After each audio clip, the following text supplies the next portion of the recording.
I put a tie on for the first time in ages to try and smack myself up. I think it's worked. I didn't have a suitcase space. No, he's got his suitcase too small for anything out. Just wires in here, there's no clothes.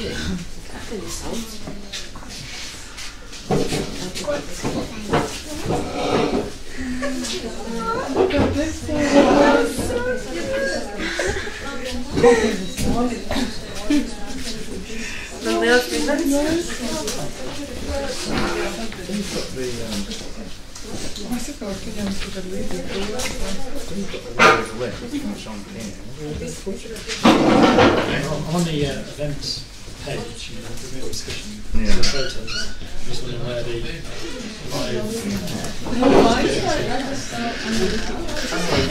We would wonder where the live link is on here.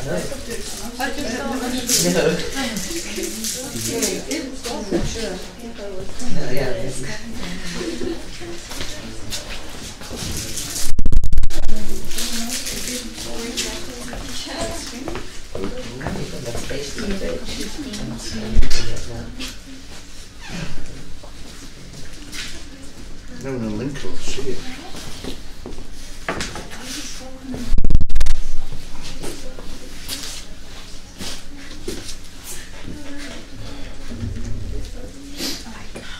No? This ears. This white ears. It's a microphone which I'm using in our workshop.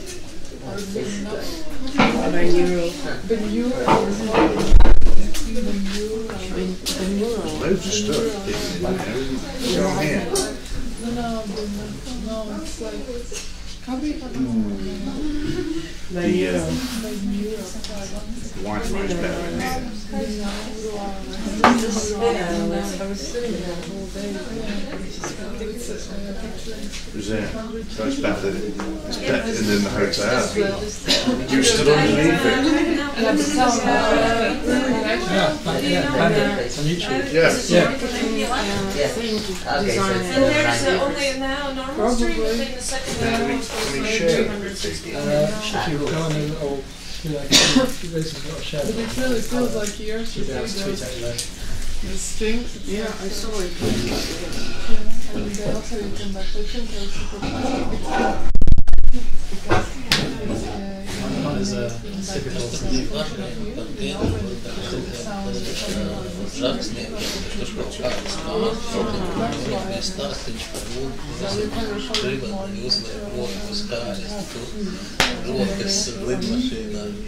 So like knowledge just as well as smart. saves the Jā. Nē, bet tur komentāros kaut kas aizstāv par kāzām. Tas vienīgais, ko es atceros, ir kaut kas tāds. Where the hell's that come from? I've never seen that before.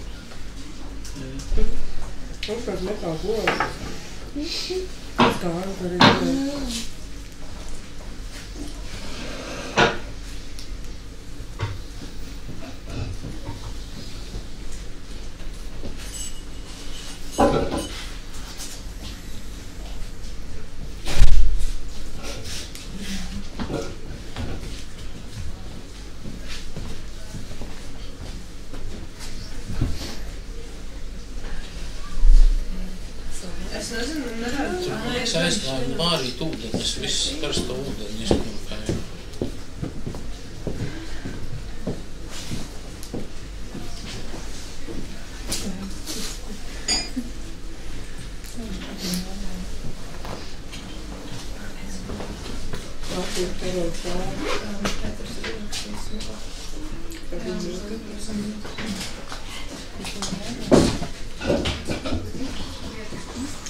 Japanese paint spirits 2013. Tikko bija tāda laba forma, kas man par to sakām, tas viss izskatās. Tas var būt. Take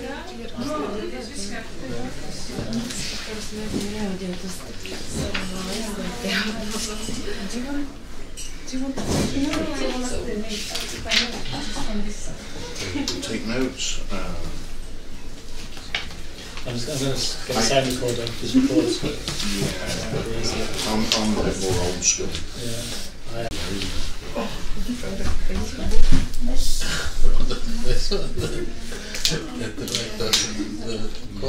Right, if I'm not dead by the end of that, I want my money back. Blue orange. So what's all that about now? Answers on a postcard to this address. Maybe the context like those blue beaches and lagoons and stuff like that in this gloomy kind of the spirits weather. With lemon juice. So, dear guests and speakers, I'm glad to welcome you to the first event of a new project called Open Lab. And the theme of this discussion is augmented bodies. Tonight we have the honor to have as guest speakers Ilva Skulte, researcher in the fields of semantics and communication, specializing in the fields of visual communication, children and media, language style and the mass media. Normunds Kozlovs, new media and contemporary communication practices researcher. Klaivs Makartijs, senior lecturer in University of Lincoln. His key interests include culture, economics, ethnic and global positioning of various medias, and the impact and implication of teaching interaction-based media. And Stīvens Fišers, who is creative technologist specializing in augmented reality media. And he's currently the advisor on digital media, also in the University of Lincoln. And his key interests are interactive user experience and questioning the notion of traditional audience participation. And the moderator of this event is Maija Demitere, who is the lead manager of the projects in MP Lab, and also a doctorate student here studying also new media art. Thank you. Before we start, I wanted to say that if you have a question, just raise your hand, don't wait until the end. And hello. And my first question for today is a bit of a serious one. I was just considering maybe I should start with an easier one, but I'll start as it's written here. So, will the augmented body lead to a new type of discrimination? So, if we think that everyone can have their bodies augmented in an ideal world where it's perfectly safe and you can do whatever you want and you just have to apply or pay for it. So, could that lead to a new type of discrimination? I think in a way, without even the augmentation, I think it's led to discrimination already in England. And the way that's happening is that the health service, or the National Health Service that was started just after the last war, which has been such a great model for England, and it's a pride and joy for a lot of people. The financial model that it rolls along is unsustainable in its present form. So what's happening at the moment is that they're discriminating with people in the way that they're saying, certain health authorities are saying, we're limiting you to 2 fertility treatments. Or they're saying now, if you smoke, or if we detect that you are smoking, so they'll give a presumptive nicotine test on people, we will not go through with certain procedures. Lung diseases, yeah. Lung diseases, chest diseases, things that's actually going to affect. Also, obesity. If you're of a certain weight, we will not be able to, unless you follow our program, we will not be able to treat you. You should be fit. Yeah. Now, this would be unthinkable. It would be unthinkable sort of like 50 years ago. It would be unthinkable sort of 30 years ago. I think it would have been unthinkable 15 years ago. And it's actually the last couple of years that they've been thinking along these lines, and it's happened this year. So, what happens if they actually pull out a chip and say, okay, so we've got a digital wearable, and we can monitor your nicotine intake, if any. We can monitor your levels of salt, your levels of calories, your calorific intake. Now all this is possible. The next phase is actually we're going to implant a chip. Now there's arguments to and for there. You know, you can say that actually that might be a good thing. Yeah. But it's discrimination in another sense. So I don't know what you feel about that, or whether you're aware of that's happening now in England. Yeah, that connects with this libertarian ideology that states shouldn't interfere with your body, which is Benelux countries. Yeah, there is euthanasia, drug intake, prostitution, and all that. The state should not intrude in what you can do with your body. Mm-hmm. Well, that's state discrimination. Well, state is deciding who to discriminate. But do you think it could lead to a new type of elite, group of people? People who can see farther, run faster. Well, I was going to say, there's examples in media where that's already been, looked into. Whether we've even got video games that are looking into, like Deus Ex, where you've got characters who are better, stronger, faster than other people because of augmentations that add adaptations to make them human 2.0 kind of level. And as soon as you start, and that's gone to, we've seen it in the sports field where people who have lost limbs have had prosthetics put in, but and there's this whole debacle about whether you have got an artificial leg, whether that actually gives you an advantage or disadvantage against other races in your field, and whether it's right to put you into a certain, into the separate category, or compete you on the same level as somebody who hasn't had that change or adaptation. And I mean that's a case of adaptation through necessity, not adaptation through choice in a sense. But I think we are getting to the point where people are modifying their bodies more and more. People are adapting themselves to be how they want to be and how they see themselves to be. We live our lives quite often through avatars and online perceptions of how we should be and how we want to be perceived. And I can see that happening with augmentations, people changing themselves to be in their head how they want to be seen, and that therefore will cause people to go like, hang on a minute, what don't do, you shouldn't be doing this, and at the same time, and it's all going to come down to at the same time again, money, financial ability to allow you to do this or not allow you to do this will always cause some level of discrimination and ill feeling, I suppose. And who do you think would be the new elite group, the people with augmentation or without? I would say that this discrimination would go contrary.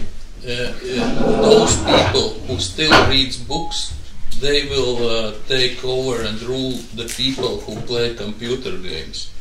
And that's this structuralist opposition between culture and nature. And the natural things are aristocratic things, fox hunting, horse riding, and those things.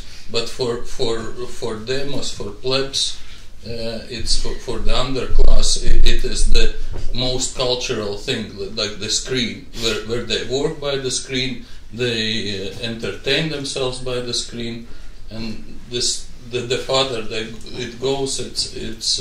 Well, you're seeing, aren't you, already, with people losing skills, the traditional skills are going because we are going for the screen-based approach to things, and evolution has shown us that we are the way we are to be, perfectly adapted and suited for human to be what we are in terms of the chain. And augmentation's the use of technology to change ourselves is going against that, and I can see a case of those who haven't got augmentations could be seen as being, higher than those who have, in a sense, because they've not felt the need to, or to falsely, to some degree, change themselves to,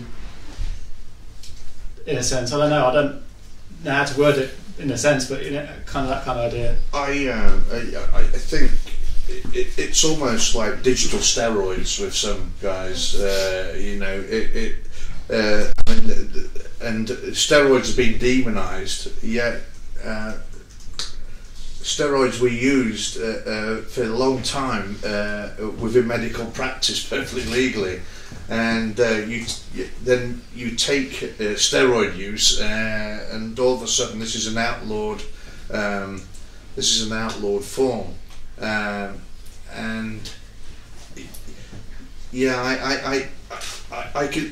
I've seen the way that people augment their bodies by having inserts onto their chest in order to give them a false biceps, triceps, and yet I see people. Funny enough, a good friend of mine has photographed a guy that is a ballet dancer. He dances for the Royal Ballet, and he's got the most perfect body. And the man is so ripped, but that's taking work, and that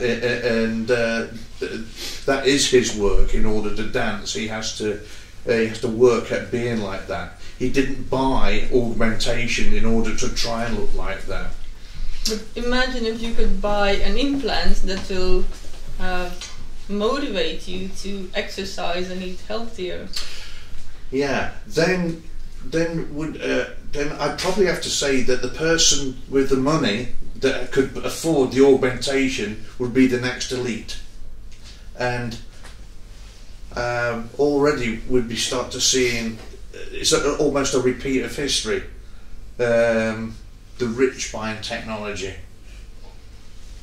and all of a sudden it's not for the greater good. But then, saying that, the history has also told us that those who are rich, like back in the Aristotic, can't even pronounce the word, but you know what I mean, like in the French, during the French Revolution, the French aristocrats would eat unhealthy, they'd eat sugars, they'd eat, they'd eat rich foods, expensive foods, and it actually affected their diet. Those who were actually at the bottom and the most poor actually were healthier and lived longer than those who were richer and was going through this sort of lifestyle. Well, it goes together with the white skin and brown skin. So brown skin was.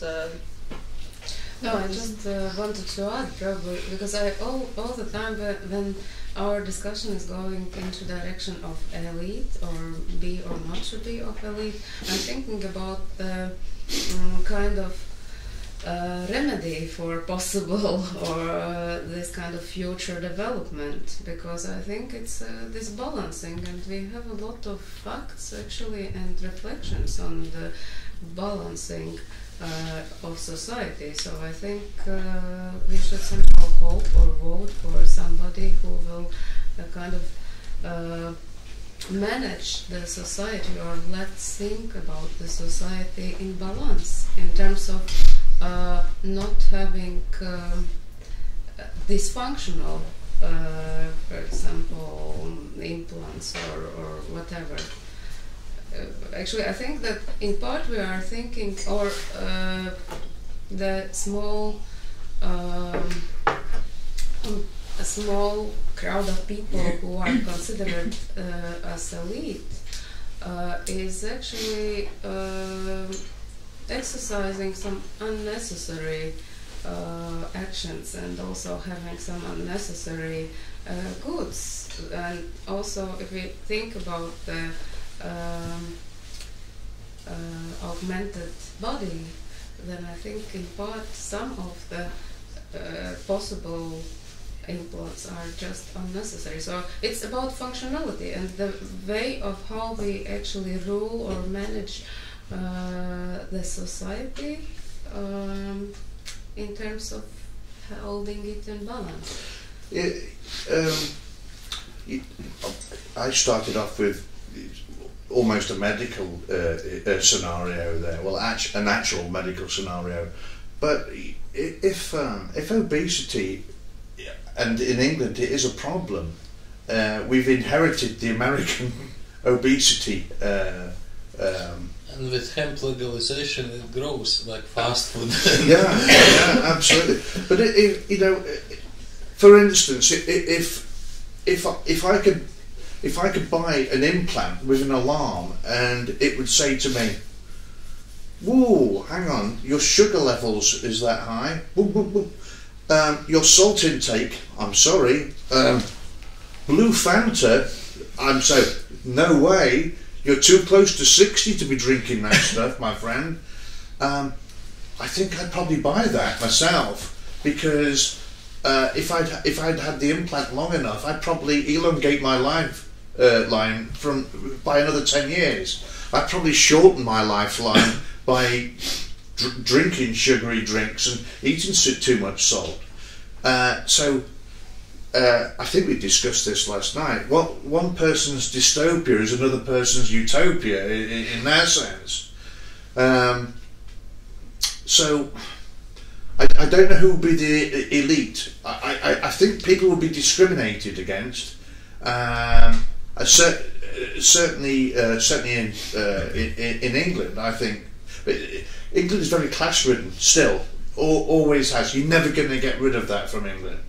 I don't see the same thing when I don't see the same thing in Latvia. I don't see the same in Germany. I don't see this. I see a bit of it in France, to be quite honest with you. I don't see it in Holland. But there's just slight ebbs of culture, and I think when the technology actually slides in, and it's not going to come in overnight, I think it's up to society to embrace the good parts of this. For me, as favorite Russian writer Benedikt Yerofeev says, что превыше всего на свете? Борьба за освобождение человечества. What's the most beautiful in the world? Fight for human emancipation. And this virtual reality, the gaming industry, those games are designed to win, while the social reality is designed to lose. And only this pop psychology says that you can pump up your avatar so you can join the elite. But that's a trap. The only way to change the social reality is collective action. And that's what people gets more and more alienated from. Would you say that augmented bodies are the new step in human evolution?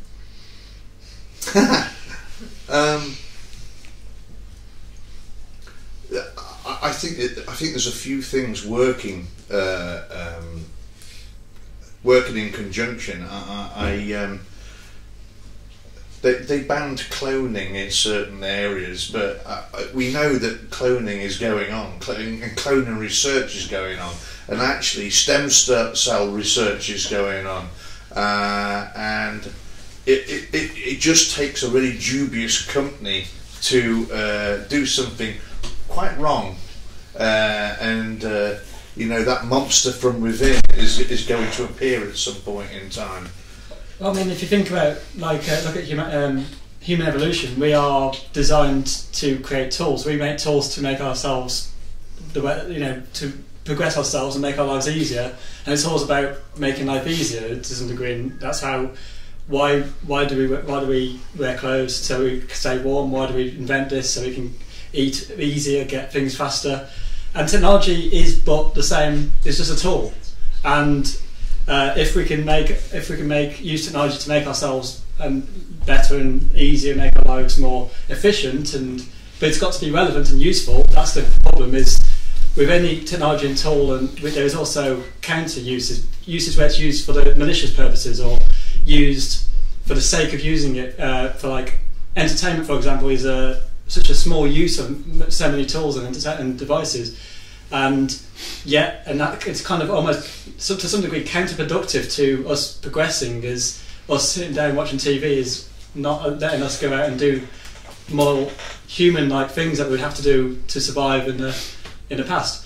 And I think if we get to the point where technology is relied on too much by ourselves, i.e. we don't trust ourselves enough, and we're relying on technology to do our thinking for us, do our reliance on us, do our monitoring us essentially, and being the person over the top of us essentially, like it could be dangerous in a sense. Well, it's exciting as well. You're already seeing a bit of that now, because we humans becoming lazy in other senses, because we're relying on computers to spell our own languages, and they get it wrong, and so I ridicule students for bad spelling and bad grammar, and then I start to look through BBC News websites that really should be held up as the very, very best of journalism, and it's riddled with spelling mistakes. Why? Because we're inheriting a whole generation of journalists that have been brought up on devices, and they're probably writing their pieces on laptops and on iPhones. So that's where the laziness comes from. So if the laziness is coming from with predictive text, it's going to happen in other areas. Well, what we was just talking about there about things for good and malicious purposes. Me and Steve were talking about a program that we like in England, and there's just a plethora of programs about vets' practices. But there's one particular guy that uses new technology in order to mend and perform miracles on certain pets, and he would basically take a cancerous section of bone out and then have that area printed up, and then insert the printed component back into the animal, and also they mesh their own cells in there, and the animal is walking again, because animals they're a little bit more resilient than humans, and it just it's I can't actually remember the name of the program, but it's they are also doing tests on humans in terms of doing the same thing for human bones and such, but they're trying to at the moment they're using 3D printed materials that are like clinical kind of plastic materials sort of thing, but they are also looking into printing actually out a bone itself, which can be grown from the cells of a person. So that's augmentation in the sense of using technology to add something back in, but it's not real, but it's not going to make them any better or any stronger than they would be without it, in a sense. So it's replacing something that is failing, but replacing it with something that is also genetically detected as the same for the purposes of what it does. I wanted to oppose your thesis that technology is our tool. Yeah. Because Martin Heidegger, the German philosopher, warns us that humans should not be too optimistic about technology, that technology can save and solve our problems. We shouldn't fight technology like Amish communities or something. But there is a third way, that we should acknowledge that the technology is our fate, and we should be more humble and try to listen what it wants to say us, because it's unstoppable. McLuhan says that we became the fertile organs of the machines, and if when the A bomb is possible, nuclear bomb on the paper, it's in a reality. You can't stop it. Yeah. I mean, in the sense of like, I think technology. I love, as a technologist, I love technology, and I love how people use it and engage with it in new and fun ways. But I see I fear it as well. You know, I have a respect for it. I have a mutual respect that it's sent to me as a pen and paper. You know, I can't. It's just a means to an end in many ways. But when it becomes the reliance on it, that's what worries me most. When we become solely reliant on this working or that working, and we kind of almost, I don't know, we don't give up, but we stop progressing naturally, and we progress through the tools rather than. So we're going to like, can we get the software better? Can we get the hardware better and faster? We're not focusing on whether we should do it, and to some degree, it's actually, I think it's hampering us in so many ways, because we're so narrow-minded now. Within technology will be the answer, not what is the answer more natural. Should we try and not, to some degree, should we not do so much into technology? Should we not put so much energy into it? Should we? What would happen? What would be? Would we be all right without the internet, for example? Could we used to be without the internet. We didn't have to rely on looking online for answers, and now we've done that. There are holidays in England. I don't know, but this is a thing in Latvia. But there's holidays in England where you switch off from the internet, and we went on, myself and my wife, and we got some Norwegian friends, and we went on a boating holiday, and there's no Wi-Fi, and there's a 14-year-old girl and a 15-year-old girl. Abstinence. And so there's no Wi-Fi. You can't use your. Oh my God! And once the flow of the river took over, we was back to playing cards, you know, on the table, actually speaking to each other again, rather than this sort of business. And we said to the girls, "Did you enjoy it?" Because they could open the locks and everything like that, run up and down the river. The pace of life slowed down, and I said to the girls, it reminds me of a time when I sat with my grandmother and we did other things rather than being reliant on this. And also there's another point. In England, our broadband is all this. It seems a lot of the switches are operated from India, and I thought, my God, what happens if India just switches everything off here in England? There'd be a third of the people that would be walking into things. You know, we perhaps not in control of our own destinies in that sense. I just remember I lost electricity for maybe 10 minutes, and it was so quiet. It was very strange. No, it was during the day, but it just felt so quiet. It's very strange. It's very nice, to be quite honest. So actually, I would like to bring the discussion back to the question of evolution, because when I was asked the question, I imagined immediately the ape with a stick. So that's my point. That's from Space Odyssey. Yeah, maybe if you like, but I think it's where it starts. So you should understand what is the relationship between the stick that is developed, maybe with purpose or purposelessly, and the human being. So, and always when technology is reach some kind of moment where the people ask about the major changes in society, but also in humans themselves, like we do today, this question arises again: what is the relationship between both the tool and the human being, and what's evolution actually it is? And I think that we should think more about kind of fusion between both in terms of asking questions about the creative solutions or imagination, because we are rather easy taking on ideas of losing something, but maybe it's not just losing but developing, evolving somehow.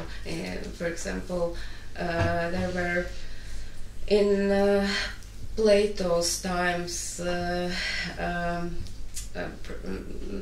concerns about losing the imagination or losing memory, and we are starting the same concerns now, exactly in context in quite different technologies. But I think we should rather ask questions about memory with technology or technological memory in humans, and imagination with technology, technological imagination. And then when we answer the questions, what is it exactly and how can we imagine with means of technologies, then I think we step towards really right questions about evolution. I would say that this technological question also is about escaping the death. There is there was a brilliant Russian religious philosopher who influenced all the Russian cosmos, Tsiolkovsky and everybody, Fyodorov, who has the philosophy of common work, common task. And this task is to follow the Jesus footsteps and to conquer the death, what he did with his death on the cross. And Elias Canetti, in his Mass and Power, describes the proto-machine, which are the sequence of the teeth, which are in line, and in this furry, wild, kind of tribal environment, they are glossy, they polish, and they become the amulets of the signs of the power and strength, and it evolves through the metallurgy to the sword. In Latvian language there is zobs and zobens, it's teeth and sword etymology. And later Canetti writes about the machine, which is like this shiny, glossy power, like a teeth that destroys the flesh. And later it goes into the screens with electronical objects who are not decaying, not dying, and the glossy magazines with the nice ladies with the shiny teeth on them. And the virtual reality in a way is to put the bigger distance to this death. And nowadays this military technologies like bombing, they are the same. People are experiencing the same, like on training, on virtual reality or in real reality, they drop bombs through the screens also. I mean, I think a lot of the focus we have as human species is how do we live longer? Yeah, like you're saying, and I think we're looking for an answer, and we're always looking for an answer in one way or the other. And I think we look at technology as being an answer, a tool that we can use to try and extend our lives and live longer, without not always asking a question like, should we? Or eternally. Yeah. So I personally, if I had the option of living longer, I don't know if I'd want to. I don't think it'd be a bad thing. I think if everybody was to live longer, we would have a point where the parts inside us would last longer than our bodies themselves last, in a sense. And I think death is a good thing, and by escaping it, by putting you into a VR situation where you're not facing the bullet and you're just shooting a bullet without actually fearing the actual repercussions of doing so, like in a video game, you shoot enemies and you don't think about those characters and what lives they could live because they're not real. That's taking away that emotional, real life growth that we need as a species to adapt, to evolve, because we need to realise that things are finite. We can't keep looking for answers, because we're not going to necessarily find answers to everything. We just need to sometimes find and I think we're finding looking for answers to the wrong questions as well in a lot of things. And tools and technology are, they're great. Again, like I'm saying, I'm not trying to say they're bad or anything. I'm just trying to say that certain uses of it are being led down this path where we're looking like, oh yeah, in 20, 30, 50, 100 years time we can use we'll be able to see further using artificial eyes. We'll be able to we'll be able to replace our heart with a heart that can beat forever and won't need, and all. It's like, well, that's not good for the human evolution, because that's kind of if that was to become the norm and everyone was to have that done in them, we wouldn't progress naturally. Our hearts wouldn't grow stronger, our bodies wouldn't grow greater, because the tools would be the answer, not a natural fight that we need. So you think that it's physical degeneration or something? I think I think physical emotional, because what you're talking about is just our compassion, that we are sorry that things are going bad for other people. But if you take it out of the situation, if you don't have to feel sorry for other people, then living forever is just perfect. That's the main goal, if you assume that you can live without the ethics part, because that nothing matters if you can live forever. I mean, I just fear the kind of potential that we may have it may be a point where people are not going outside because they don't need to go outside to talk to each other. They don't need to do the things that we take for granted. It might be a point where we don't even need to breathe naturally, and the breath, that's the scary thing, where we are a bit more machine than human. And I think that's probably a long way off. Oh yeah, you guys are philosophers and I'm not, but I do. What does bring to mind is the philosopher Langdon Winner, and Langdon Winner wrote a paper which was basically, do technologies have political properties, which feeds back into a type of technological revolution that you're talking about there. And he theorised that the invention, design, arrangement of specific technical device or system might have a way of settling an issue with a particular community, and this had a lot of resonance with me quite a few years ago. So you do question what country has come up with this technology, what's inherent within the technology, and is it being hacked? Has it got a Trojan in there? Well, I'm by nature very mistrusting of something that has not fallen from a tree. Yet I'm a person that teaches technology and by some way of has given rise to the state of play where we are today. I was going to say, I don't think it's particularly. I don't think we're in a particular bad place, but I think politically, at the moment, the world, away from technology, politically, the world has taken a funny turn, should I say? A turn that I don't particularly like, and I'd like to see technology readdress the balance, readdress the political balance there. Why shouldn't people have the right to be given have a roof over their head? Why shouldn't they have the right to work for a decent wage? They're basic human rights, and technology should be working for those guys. With solid collective action in real life. Absolutely.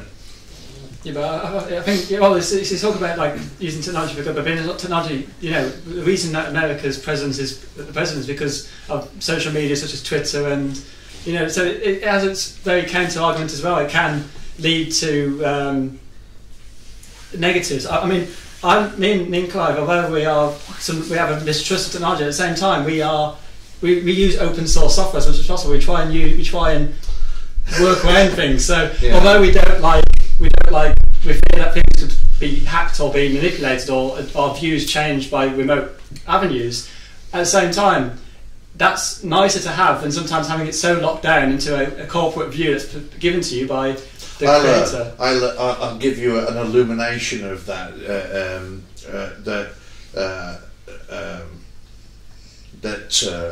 I have a feeling that Adobe, is like taken over a little bit. There used to be quite a few companies, Macromedia, and they got bought up. So all of a sudden you've got one big umbrella, Adobe, and if you're not got an account with Adobe, well, you're out of the game. And I do try to introduce open source software, and they nicknamed my session Klaivs Communism because simply I was saying, actually, you can do things for free with other software. It might not be as funky or easy to reach, but it can be done. But talking about this communication, computer-mediated communication, this CMC, like in Facebook or something, there is one thing. It can be empowered technology, like in this Cyborgs Manifesto, Donna Haraway says in this cyber feminist movements we get more free, acting through the screen, which is a shield in a way. But the other thing that with the main information age, when the information is the resource, it's the only resource that's getting more by using it, not getting the smaller, and it grows through problems. One is access, and the other is visibility. In order to get visible in this overproduction, you exaggerate your reactions, and people banned from Facebook, like real friends. They would never do that because of their political convictions, like pro-Putin or something, but they easily do it in Facebook, like shut you down. There's also, you don't see, the context is lost as well, because when you type in something or using Facebook or YouTube or something, you're doing it with the awareness that you're doing it for an online medium. So the way you'd say something or the way you'd show something isn't a true reflection necessarily of how you'd say it to that person if you was face to face. For example, I've been playing a lot with virtual reality spaces, so talking to people in other countries in virtual reality space and trying to go for this using avatars. And I'm noticing that people are creating avatars that reflect if I don't want to be, but they're also using it as very much a shield, because they can just, if people don't agree with what they like or what they say, they can just kick them out of a group. They can go elsewhere, come back, change your avatar. Why are they kicking? Because sometimes they will. Quite often it's they'll call it like the trolling, to try and to provoke a response or to provoke a reaction. Yeah. And sometimes that can be productive and proactive and actually as a point, but because the control of who says what is within the person who sets up the space, they can kick people out without necessarily them giving a chance to justify why or how their actions are being. But that happens in also places like a bar where is the face control. If you're totally drunk with the booze entering. Yeah, but you've got at least you've got the facial connotations. If I say something sarcastically, you can, my facial expressions and my human way of reacting will give you a kind of indication of whether I'm saying it to be offensive or being as a joke in a sense. That can sometimes be misconstrued. Therefore, the manga is so popular in between nerds who can't read the facial expressions and they need those big eyes. With manga, they actually kind of also you have a picture, then you have a dialogue, and then the emotions will be written down, like smiling, and grinning, and so I like manga, but I kind of just always feels a bit weird that I can see the picture. I don't need the word saying that he's smiling. But weird. Maybe I'm just. But this net language, it's so condensed, and it's completely other sort of language. We're moving from this alphanumeric society where language capacities were the basic, and for example, our daughter who hasn't.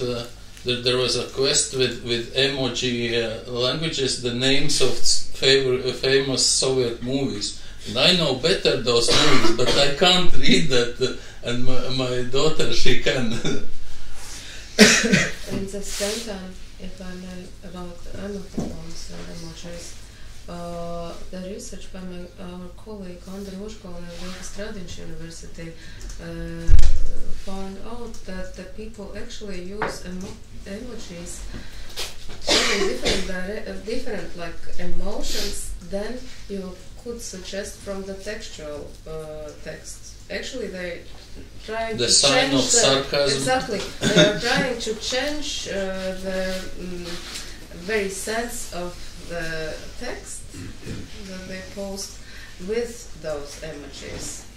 Maybe not always, but that's a kind of contradictory thing, and that is something that you probably cannot do in the real life. By showing, not probably sometimes, by showing smile when you are speaking about serious things, or maybe some in ironic sense, but not very often. Quite often when I read a message or a mail without a smiley face at the end, I feel, oh, someone's angry at me. What have I done? Yes. But it's the same with email. The amount of times I take email the wrong way, because you've taken out the human contact there from the language, and I'll take offence at the tone of the email. And there's a couple of times please, can you watch your email tone? And actually, what I should have done is walk away from the email, calm down, and then go back to it. They may have had a bad day. They may not mean exactly how I interpreted the email. My interpretation. Or maybe you are the one having the bad day. Reading everything in an angry voice. Reading everything in an angry voice, or not getting it sent out in the proper manner, like it is today. There was one bomb who destroyed the window of the beer bar, and he's asked in Policia why you did so. He said they write this inscription that there is no beer in this angry way, like a pivania. There is no beer, like the tone. So he broke the window because there is no beer. Yeah, but because the tone, which is written like offensive. But so that's about literacy. Actually, that's about knowing in front that there can be those, as you said, tones, and that I should sit down and calm down and maybe try not to take it too seriously, or not to take it so directly, actually. You know, as well, we take offence in our own language, yet I always feel inadequate not being able to speak, not being able to speak as many languages as my wife, who is a languages graduate. So she has 6 languages fluent. Absolutely, under her belt. So myself and Stephen had walked into your beautiful concert hall, and there's a performance piece there, but it's all in Latvian, and we stood there wondering whether we should get Google Translate out, or whether we would be offending people by doing that. There's almost like an etiquette by not doing that. Yeah. But I would have liked to have seen. That's a temple of high arts. They might have said. Not punk actually, concert. if you don't get it, in any language, you should be really looking at it. But there is another thing I think that those examples show, and this is about multimodality, and probably still under development of the technologies that cannot actually replace this multimodal communication that we are actually used to in our natural life. So by just not making those mistakes in the real life with those tones, or even if we are making it in the real life, then it's kind of what we learned on the internet or something like that. So I think that those examples still show that this kind of natural moving through the environment and using all of our senses to collect and elaborate data and process the data with its complexity is not available still in virtual media. Ilva, have a question? Yeah, if we can go back to the 6 languages, I was wondering, it's a bit of a personal question, I guess, but if you could implant a chip or have something shot in you, and you know instantly 6 languages or even more, or you could add any additional skill that could be learned, would you do it? And what would you maybe enhance? And secondly, would it... Why not? Sorry? You would not? Yeah. Why not? Why not? Okay. And would you think if people could do that, would they go and study at all? If they could just, instantly add something? Do you think that the value of learning totally fades? I think languages. I think languages within the. I'm applying this to the English school system again, because they've stopped. They've actually cut some of the courses, languages courses within English universities. But it's so important. I myself feel ignorant walking around other countries, desperately trying to make myself felt heard and fit in with my terrible accents. So in answer to that, absolutely. I wish 50 years ago somebody had said, listen, you're going to learn 4 languages here, and you're not going to sit here looking at geography that you're never going to use, to be quite honest with you. You're not going to use how a Knoxbow Lake is formed. It's not going to be useful to you in the future. But 4 languages is going to be very useful to you. So I always say to anybody that's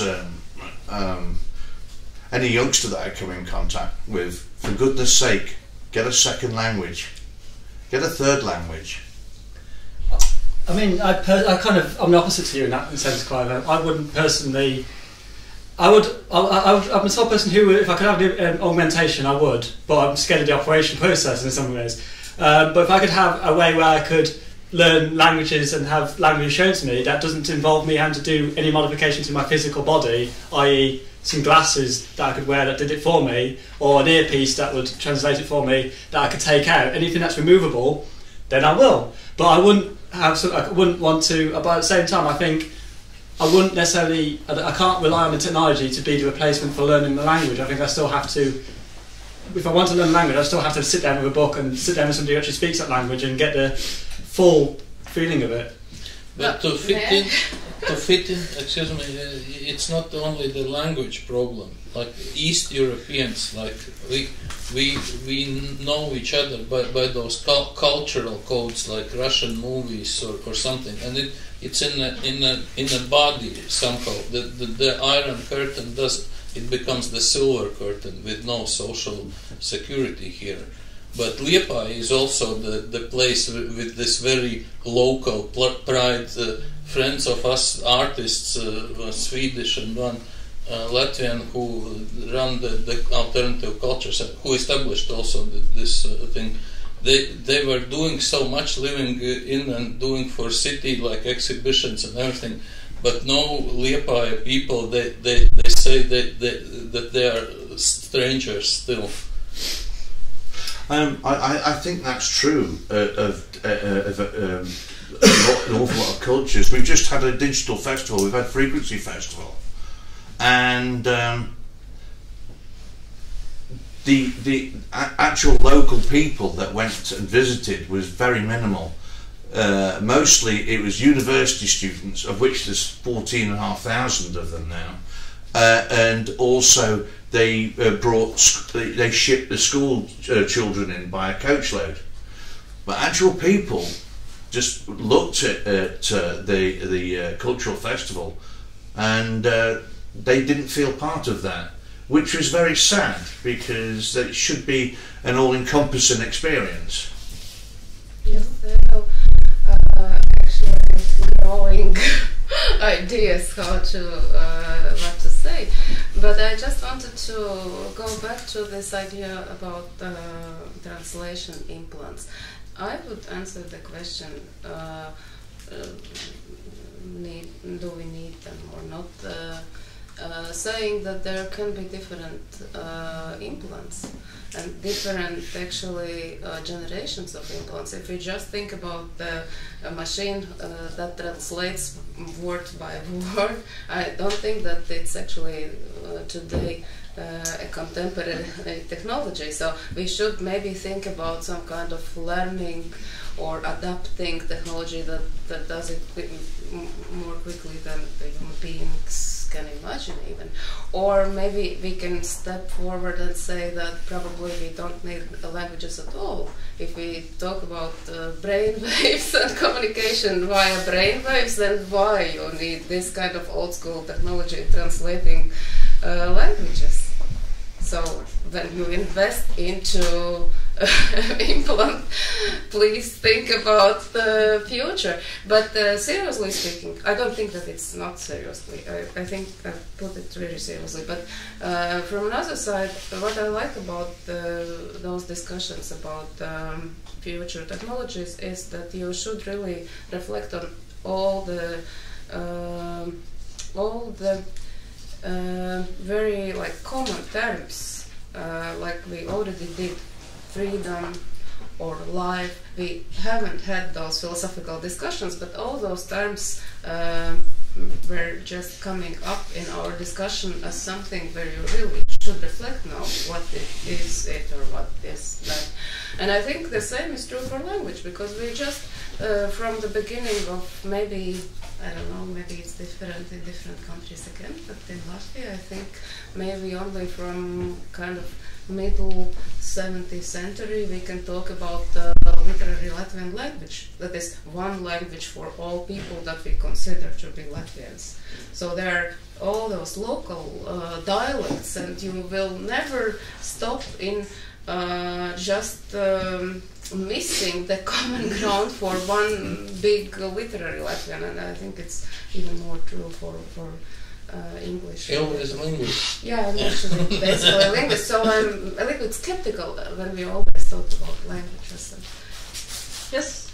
I also would like to react to your question about these implants, because somehow I also have the feeling that these kind of ideas about implants are also based on the fact that we watch a lot of science fiction movies, and that we have this simple idea that okay, we can replace it with an implant. But when you think about it, there's this funny book. It's called The Shallows, and it's about what the internet does to your brain. And the writer also says that, especially the last 40 years, we have the tension to think that the brains are like a computer. And that idea of thinking, they call it the church of Google, it's taking over, and from that perspective we think that we can just make machines that somehow are in addition to the brains, but we still forget that the brain is maybe well known for 10-20%, and the other 80% is just an unknown area. And the other thing is that when it comes to language and when it comes to thinking, I think what defines us is that the ability to develop concepts about things, about stuff. So So when we read something, we're going to analyze it, and we're going to think, okay, what does this mean for us? And it somehow happens in the long-term memory. And I'm just trying to figure out, if we have these chips, how does that work? And is it even possible to work when we just look at our brains? And I think it's nice science fiction fantasies, but I think we also somehow overlook a big fact that this way of thinking is also based on the way of thinking that we think that we are computers somehow. I'd argue, I'd say that maybe comes more from the concept of prosthetic knowledge, that you don't really need maybe a chip, or I just use the term of a chip as something you can insert physically in your body. But then again, it could be like with Neil Harrison, the first cyborg, right, who had no internet connected to his brain. Maybe it's just, you know, some kind of a little device that connects internet. And you just think of searching something. See, it doesn't mean the devices, but it's just the prosthetics of the But then it's the ethical question, are you willing to implant a machine in your head or have it outside of your head?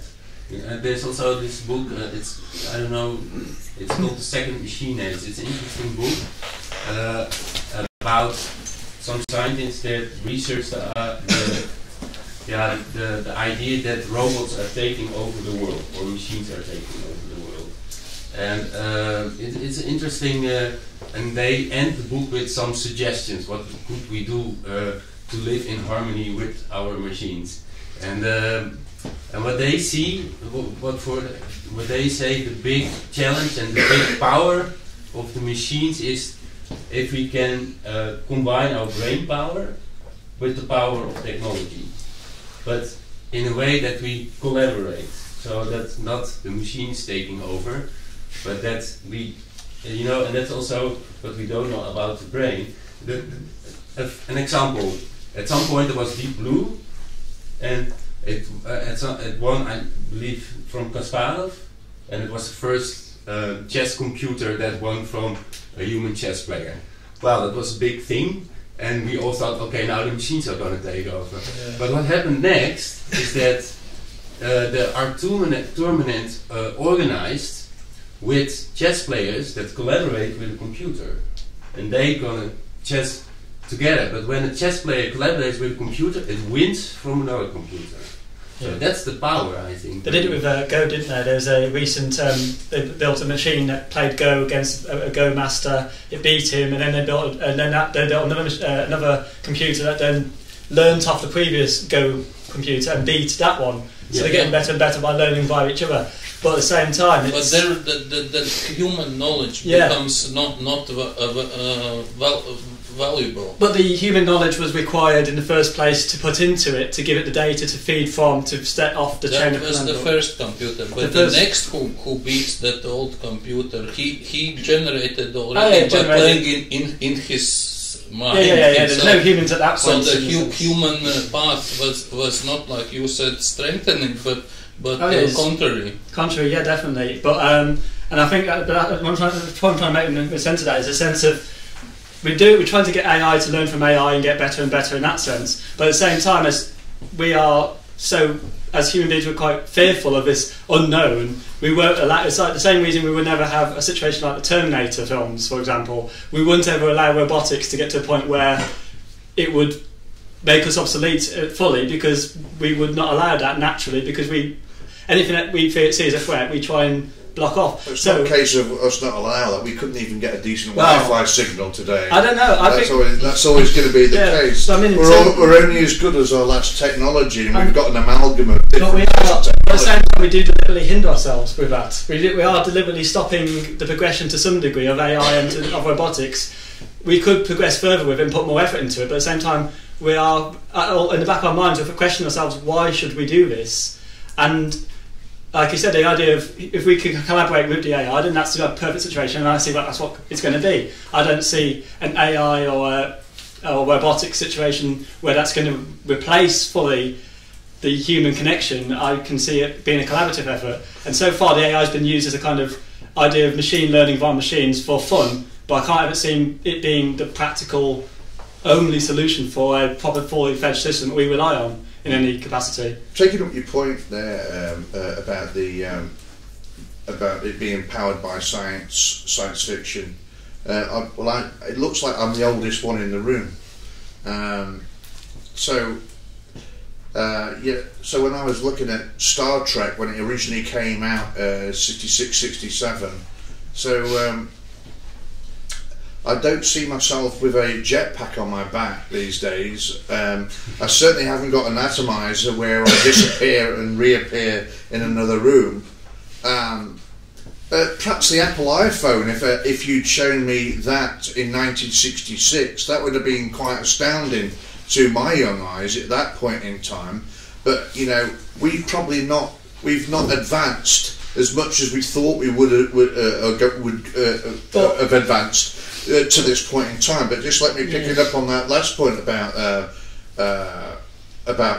implants. I don't think it's a point about implants, but some things that are actually happening at the moment are, and trailing back to the medical thing in the first instance, would be wearables. And these are actual things that are happening at the moment, and there's an arsenal of self-diagnostic things that are happening.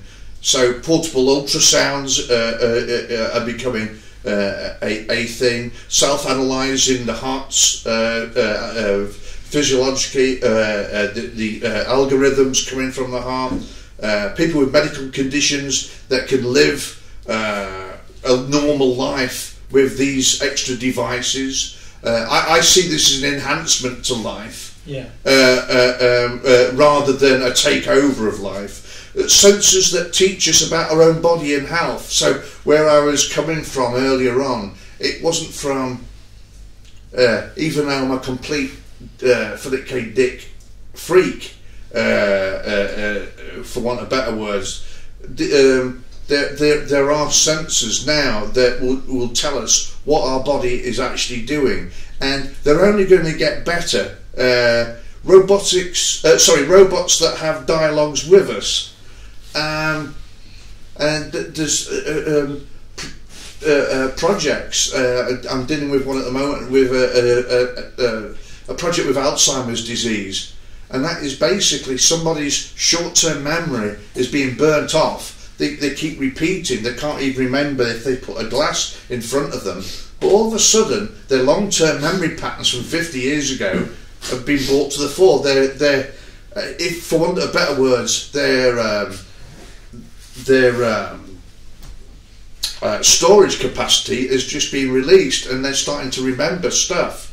So they're looking into memory cafes or digital memory cafes. Can people speak to each other and make their life better with Alzheimer's or stroke-induced dementia?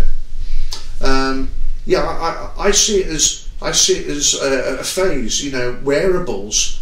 But I think it's going in this term, in my lifetime, I think it'll be, from our perspective, it'll be our choice.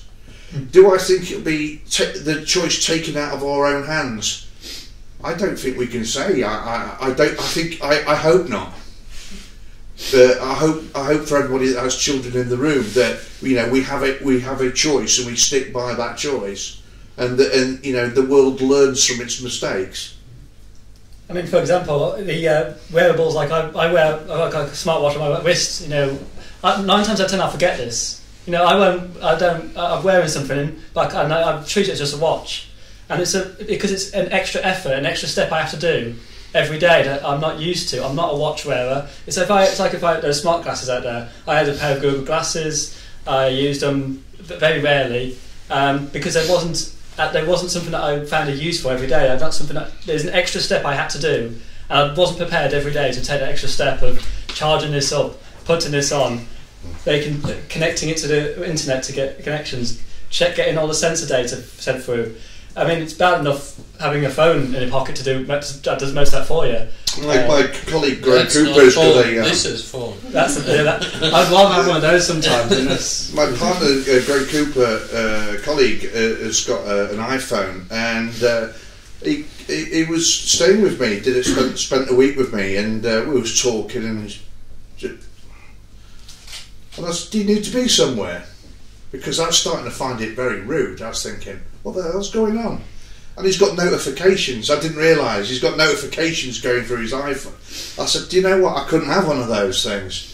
I switched notifications off on my device because I've got staff that are ruled by notifications coming through. Email. I've got to answer it. I've got to answer it. No, but to have notifications, and then you have this, and actually just looking like that, it looks like, oh, I'm short of time. Oh, I'm bored of speaking to you. That's what it looks like, and I think that's a real downside of technology for me. Yes. I have a short question. Oh, short I one. have a question first. Okay, you go first then. I wanted to ask about augmentation regarding identity. A friend of mine here was studying philosophy regarding these augmentation things, bioethics and things like that. This would be actually for everyone, if everyone could pitch in. At what point would you regard that your identity is threatened, or let's say made obsolete? At what point do augmentations threaten our identity? For example, if I could make me 10 times faster, that I could run 10 times faster, it's quite easy. I don't feel threatened, it's just a 10 times faster me. If it's me that thinks 10 times faster, that's a more personal thing, for example, as regards identity. But if it's me, for example, the health implant you mentioned at the start, an implant that makes me want to eat healthy, I would regard that as a breach of my identity. At what point would you draw the line where an augmentation augments what you find to be you uniquely? I personally would find my personal line, on a personal perspective, is what makes me me is the choices I make on my own conscious level. So if I choose to, let's say, if I did choose to have an implant, and I chose to do it, as long as it's not remotely monitoring or remotely somebody else is watching over what I do, because I have to be in control. If it's not a person, it's okay. Yeah, well, if it's a person if it's myself that's in control of what I put into me and how it works and what data I get from it. If it affects something that you use to control yourself, like the thing about healthy eating is some sort of a paradox. Well, I personally wouldn't go for something like that myself, because I find that being Big Brother control, because I've said that as a voice in the back of my head. I think if I can't morally in my own brain tell me that I should to eat this, eat that, don't do this, don't do that, then I don't want a piece of technology doing that for me, because I should be able to think freely on the sense. And if I've got something telling me every day, do this, do that, do this, my human... It would be implanted as an emotional signal inside of you. Yeah, As if also you consider came up with it. if it's some kind of augmentation of your limbs, you don't process that information cognitively. Because the movements are processed unconsciously. You know? So this fake limb of yours, it becomes an unconscious perception. I think it's a case of if I had like a fake limb, but that fake limb was doing the processes of something that I was used to from a longer period of my life and the period of me having it in me, i.e. if I was born, I'm used to walking and I can walk naturally fine and all that, and then I lose a limb and I have it replaced, because I've had a long period of time where I'm used to walking with two legs, that augmentation I would not see as a loss of identity. I'd see that as an almost return to a previous state in some ways. But if it was, if the control is taken out of my hand and I'm having something influence my decisions and my actions outside of society and natural things, then I would have a bit more of that would be a bit more grey in a sense. You know, this project have made this, I guess it's Dutch project to make an artificial second thumb. Yeah, I find that as a loss of identity, because that's not natural to the image that I have of myself from in a period. But it's debatable. I mean, it's different for each person. That's my personal thing. I mean, these, they might be different in how they... Well, good luck at making another one of me. You can have a bash, but I don't think the world will want another one. But it would just lead to a better you if you would eat healthier and then I'll be straight up there. Like if you would feel sad when you would eat junk food and use alcohol or smoke. If it's not permanent, you would feel happier eating fresh food.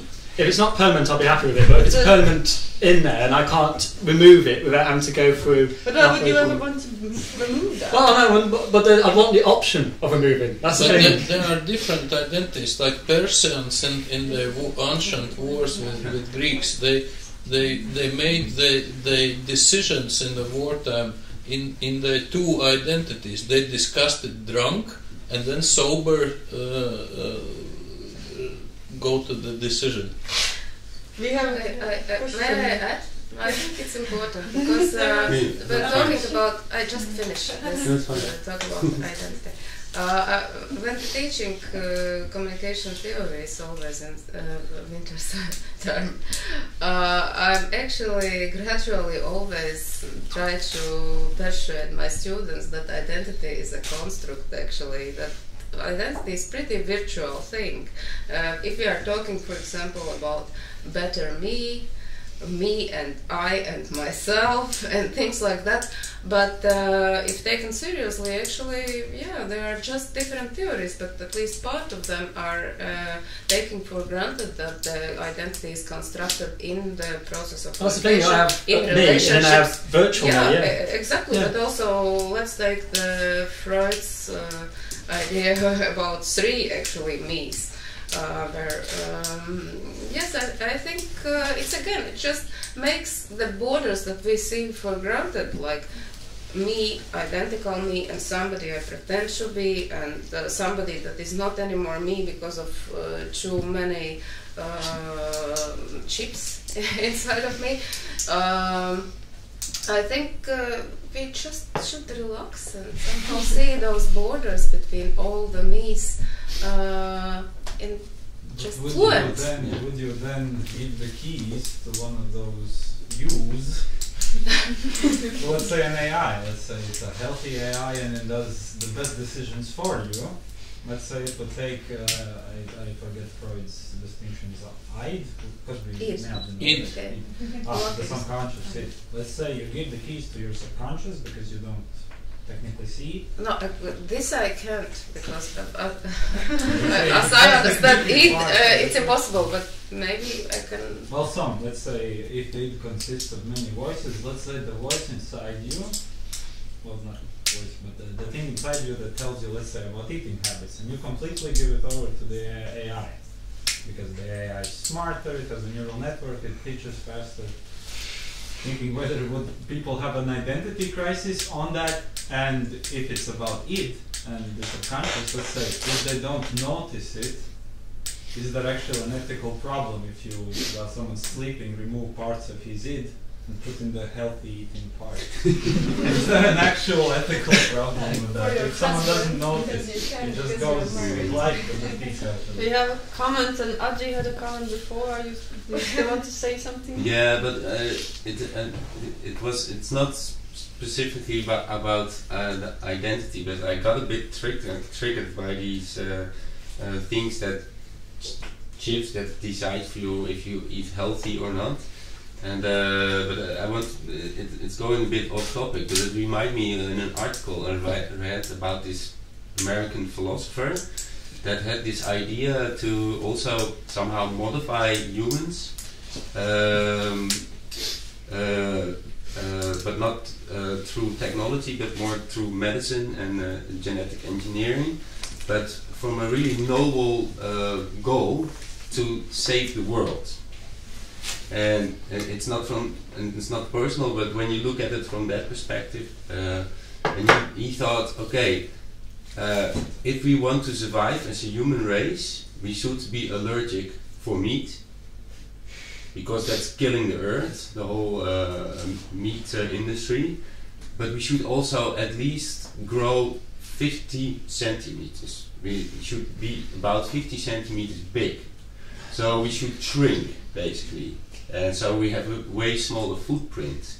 And with these circumstances, it is possible to survive as a human race. But it involves a lot of augmenting, and but it's from a huge perspective. And but the question is, how can you? Is it possible to somehow implement something like it?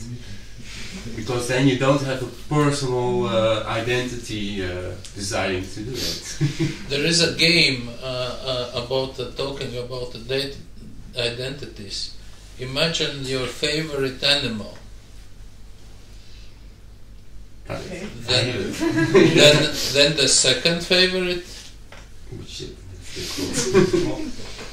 And then the third. And the first is what you wanna be. The second is what you are, and the third was how others perceive you. Well, that's interesting. I'm not even going to give my answer. Apparently, I want to be a rabbit for some reason. So that's strange. And Maija, you had a common question? I have kind of question. So, because now we are talking more about our organic being. Yeah, we are organisms, okay, like a human. And actually, I think our borders are in our organic body. And what if can happen that we are taking our consciousness to some virtual reality, like doing it Facebook every day. Yeah, but kind of, when we are taking our consciousness from our physical body and putting it into some virtual reality, so that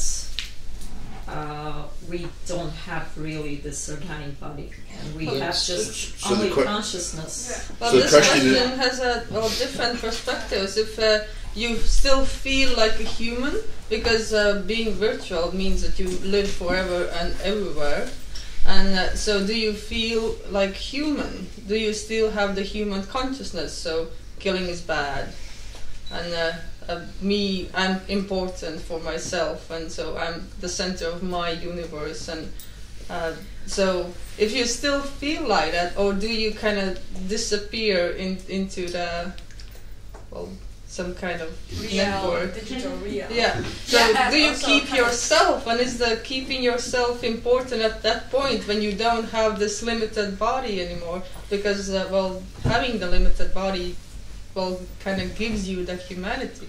But Michel Foucault already said after Roland Barthes' open text where the author is dead, Foucault postulated that the human is dead. That we are, as a Marxist, just the nodes of the social roles or relations. We are just this crossing point of them. I think it's really impossible to put consciousness into some kind of digital realm, because perception is very body-based, and also a lot of reasoning happens just inside the body. So it is very hard to upload some kind of evolving, reacting consciousness into a digital realm currently. But what is actually, I think, a good solution is to upload your memories up to some kind of drive, some hard drive, because it is actually also challenging and hard to keep your memories unchanging in your head. So.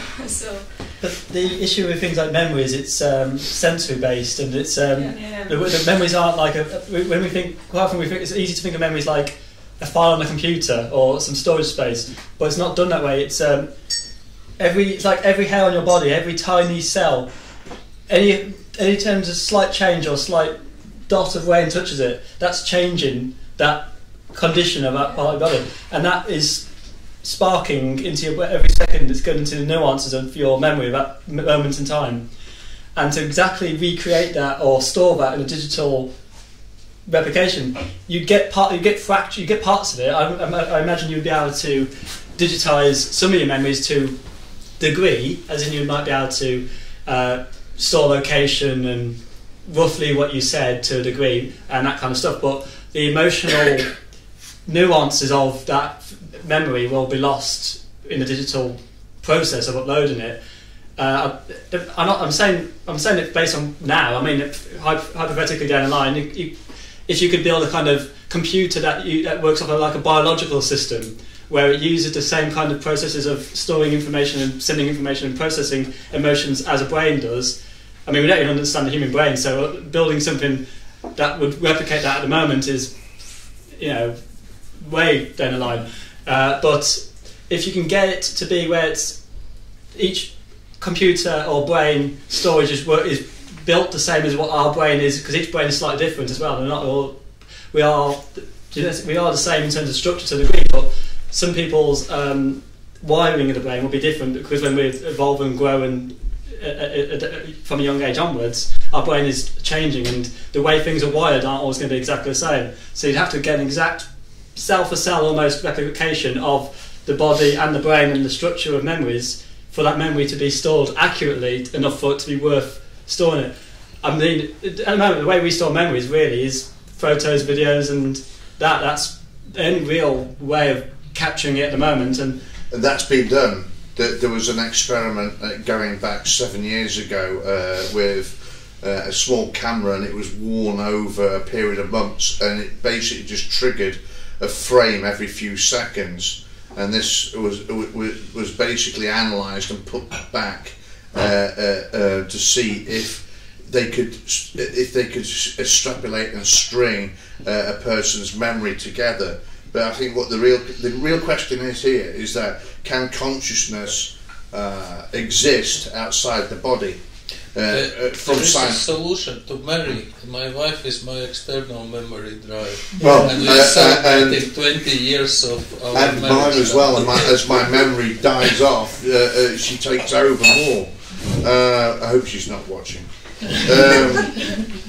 From Scientific America is an article, what happens to consciousness when we die, and it's basically the subplot to this is the death of the brain means subjective experiences are neurochemistry, and they have been doing some inroads into some work where changes in consciousness experience can be directly measured by functional MRI.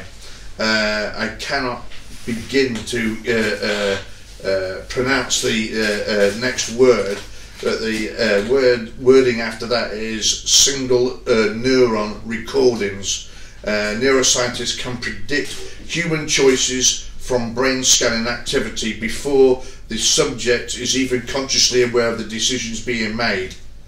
So actually, there is inroads being made into turning what is neurochemistry into something that can be translated into actuality. But as a kind of, from my perspective, there's a sense of the technology to do that is being created by people, and we've built the technology to mount to this. So therefore, it's flawed by the sense of you can capture it and have scans and sensors, but it's only ever still going to get sliced. I think. I don't know. That's my opinion. Everything in the world is flawed. Well, yeah, everything in the world is flawed. But by the very nature of existence. And that's the nice thing about it. Jello Biafra, the dead Kennedy's soloist, says that religion and chemicals are the keys to the future. Was that the philosopher, Chemical? He has a PhD in philosophy, actually. That Kennedy's soloist, Jello Biafra. Well, I have a question now. What is more important to save the world or to save humanity? Because I believe that shrinking people and making them allergic to meat, that would save humanity. We already answered this on the way in here. There were there's a little cat outside there. I'm a big cat fan, and it spoke back to me. It just looked at a car sign, looked quite naughty, and Stīvens said, "Yeah, that's what we need, is a few more animals about." And really, I'm not much of a humanist. Well, to be quite honest with you. We are animals, but we are animals that perceive ourselves as greater than animals in many ways. But that's the thing, to save the world, we should just, get rid of a big chunk of people. I think that's the problem. Is we tried to do that on 2 occasions in last century. Actually, on more I was going to say, occasions. throughout history, it's been so many wars, and that's the way of bringing in the numbers has been naturally through conflict, and that's not. It's not a good way. It's also when numbers get too high, diseases get higher and increase, and natural responses will always call the numbers to a degree. Well, we're trying to fight that. We'll get the augmentation that will heal those sick people. Yeah, I don't. So that's the level of augmentation obesity. So we can quite easily fix. So do we need that amount of augmentation? You know, there is the next argument. Do we need to be healing people when there's too many people in the world? Yes, I just wanted to say that. We were probably not opposing 2 very important things. However, we all the time are cycling around them. And this is data as something based on quantity. The kind of more analog approaches in terms of, let's say, empathy. I think the empathy is the key word in many cases, for example, in questions like Maija posed. No, I heard that it's a bit on a little bit different topic, so you can finish this topic. This particular topic. Well, it's funny, this empathy thing, because this American philosopher who suggested to make us allergic for meat, he wanted also somehow to engineer or medically support empathy more.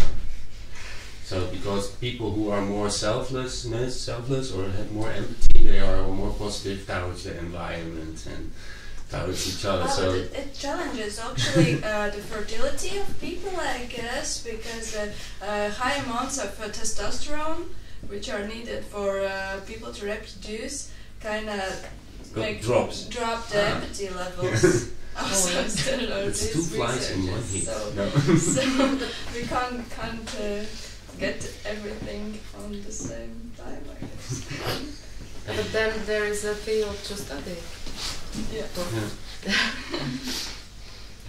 Paula? Yes, my question was on augmented body, but not this high-tech stuff that I read an essay a while ago, which now I found, but it was about how, especially in America nowadays, it's very, very popular to sell brain-enhancing drugs and selling brain-enhancing a lot of games and everything. So there are so many businesses currently that are selling so many experimental stuff, which now is a trend, but they're not yet like. You should really donate some to the White House. Like, for example, those brain-training games, which promises you instantly to get smarter and better at studies, better at work, better at everything, and they promise all this stuff, but there are usually no scientific grounds a bit under that. Like the elf mindset. Yes, and that as well. So there are already very many trends that are selling. Yes, there are these gadgets. Also, many also do-it-yourself versions that stimulates your brain somehow and gives you electricity, and then it helps you thinking. And right now, it's really like sketchy business going. Maybe making like solutions or promises. Yeah, and promises, yes, especially drugs, which are so popular between students, especially. So they are taking these pills because they promise them to get better. But Ritalin does it. United States academia is all on Ritalin. So yes, so how is that working out? And but it's very bad in the long run. And then the society was compared to the 50s, where they are really popular, for example, dieting. It became really a thing. There were many gadgets, many diet pills and everything, and then it turned really a lot of those things went quite badly. So how is this going to work out? Like maybe the people are just selling all around and nobody really controls like what exactly is being sold to those people. I think history, the fact that this has happened so many times in different ways, tells us that what's going to probably happen in regards to these brain enhancers, in a sense. Is this nootrotics? What do you mean? There's a band of drugs that enhance cognitive thinking. Well, probably one No, of tropic. those. Aha. Like many of No, them, it's and the like brain. I don't know those names of those drugs because they're not that popular, especially here. But But they are. Yeah. The Germans used meth back in the war. Not just Hitler, most Germans. But now they're Simply like because they were used as synthetic and allowed. Like, So are we talking about amphetamines now? I think Ritalin is based off of amphetamine. Yeah, well, yeah, that was mentioned. Adderall and Ritalin. the British RAF used this as well. They kept them awake whilst the. What was the term you used previously? The mental performance enhancing drugs. Well, I guess in the word, like the drugs were had to use when you are driving the tank, because they were used frequently. Most Germans were on some sort of methamphetamine derived drug, simply because it increased productivity. Well, it's a trend. When something becomes the norm to take a drug or to take something for the perception of it helping or bettering, it becomes the social norm for an area. It's why legal highs were a big issue in the UK we're having at the moment, where they are banned, but people, because it came for a while socially accepted or not monitored, so many people did it, and it's now hard to retrospectively take them off it. Well, Americans have a huge problem with painkillers now. Yeah. Huge crisis. For me, like when 1 million people die from it a year. But what was that? What was the type of medication you both were talking about? A new one. Nootropics. What? Nootropics. oh, Wait. No. There's a type of medicine. Nootropics. Yeah, there's a band of drugs. Because first Adderall or Yes. modafinil.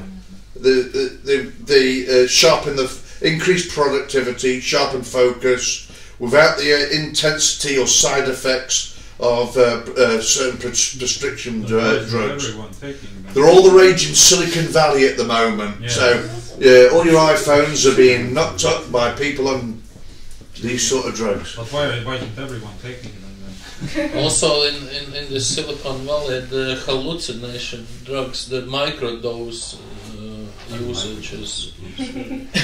But what was the question?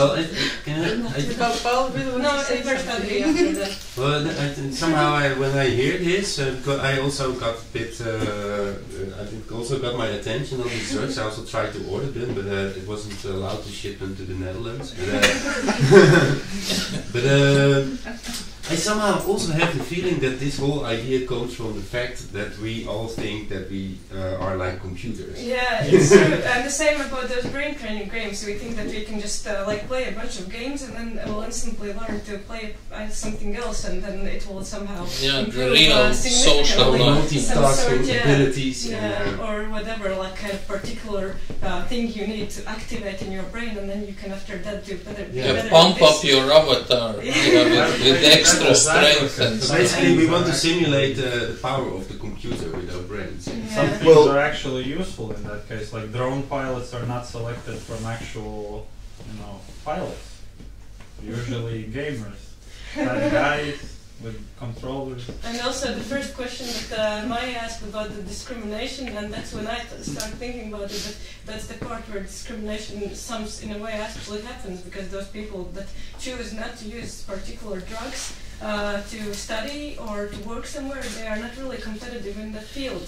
and in those schools, for example, because they just can't do it without those drugs because it's humanly impossible. So then there's a choice between either taking a bunch of stuff that who knows what's going to happen a few decades later, or you can just be your normal self. Well, they are applying drug tests it's happening in American schools, at high schools anyhow.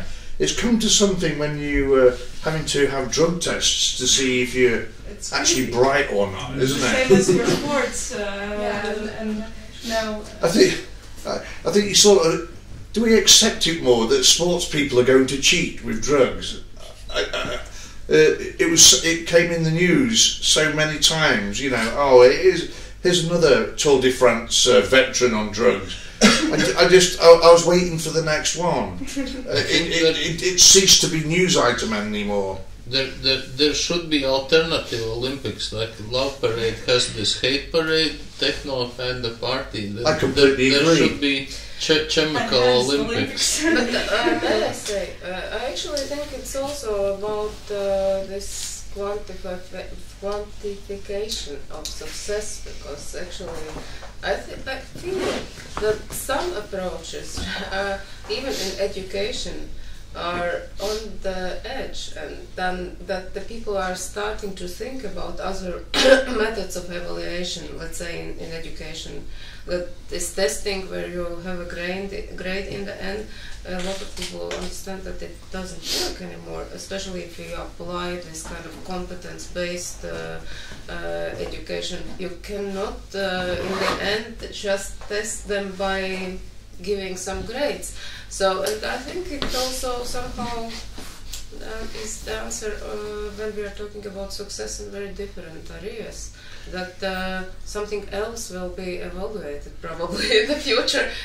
It's funny how I found it, I shouldn't have found it amusing, but ironic how they zoned in on Russia and said, here we go.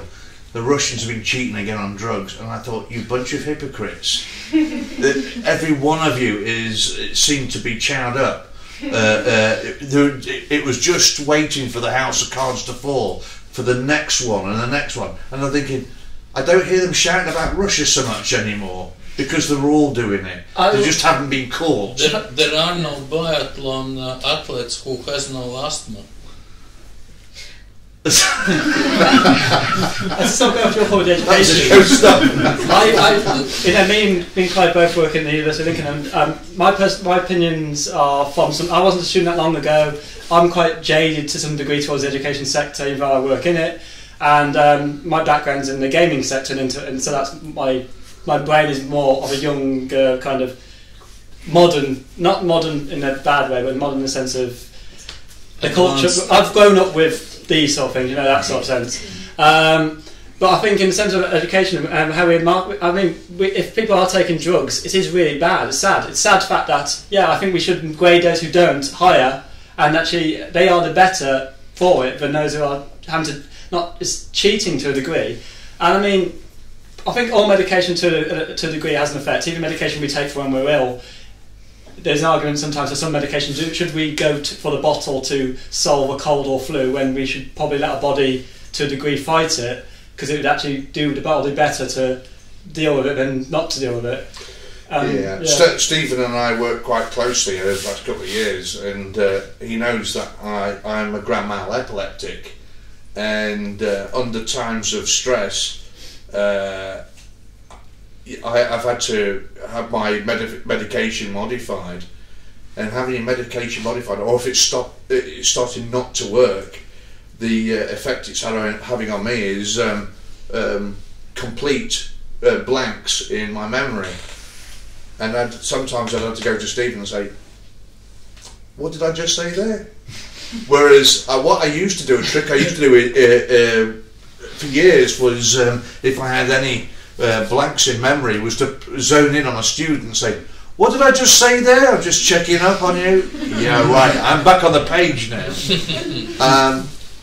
But you see, my point is that I take prescription drugs in order to suppress not a lot of electrical impulses making me black out and fit. and actually in turn stopping my heart at sometimes. I mean, in that case, medication is obviously important. If it's something to stop you living your life in an everyday, genuine way, or to better your life, then medication is required. I want about more medication for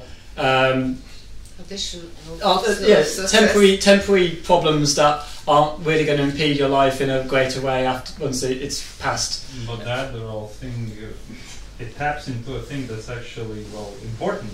It has consequences later in life. At least in Latvia, we have big exams once you finish high school. Yeah. Once you finish high school, you have big exams. Let's say if I took Adderall back then. Yes, and actually, it likes these German drugs. It works out. I think Adderall affects, as much as I've read about it, it affects concentration and speed. It doesn't make you faster, smarter. It makes you faster, actually. But I also wanted to add there are other methods of growing your concentration and so on. For example, that are also traditional in different cultures. For example, meditation.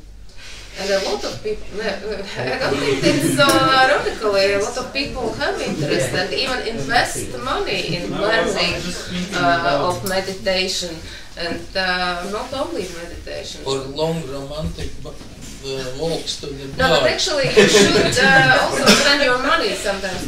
That's my point. Does anybody go back to your methamphetamine experiences there? Your deep searching questions on methamphetamine. I can give you quite an insightful little piece about this.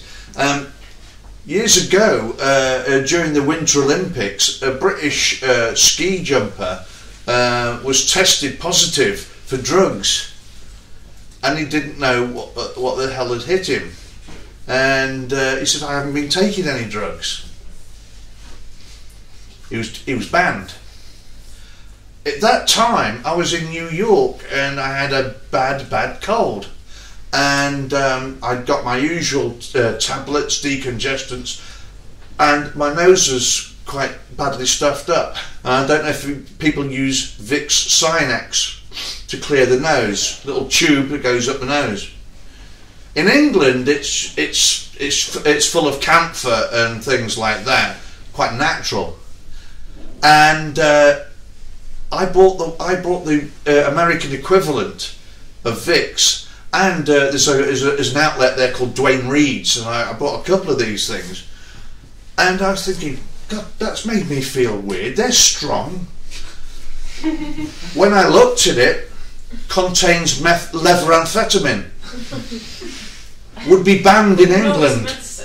As it turned out, the skier had a cold, and it was levamphetamine from a Vicks Sinex that they banned him with. And there was me with 6 of these, wondering whether to get rid of them at a British airport. I was completely oblivious. But Freud already was healing the cold with cocaine. Freud. Absolutely, yes. So the fashion changes in this. Drugs of choice change. But I think we've touched on augmenting the body chemically. The mind. No, I was thinking in terms of the only ethical question would be, because with meth it's quite simple, meth has side effects. It's not a drug that miraculously, like Adderall is frequently sold as if it's a drug that has no side effects, but it still has. But in terms of, if there will be a drug that enhances your mental performance significantly, then there's sort of a silly question whether you should use it or whether you should not use it. Well, let's say humans as say the drugs sometimes. Well, some, for example, sometimes. But the ethical question would be, let's say, if it's discrimination against someone who's not taking it, I would take and like somebody a devil. who cannot, because it will never be something that everybody in the world can get. No, but out of choice. The ethical question would be whether everyone should or should not take them. Because if it's a drug without actual side effects, it enhances mental performance, but some people might have identity problems with that. So if it's enhancing their brain capacity, if they're using it for that, how far down the line is is crack cocaine or ice.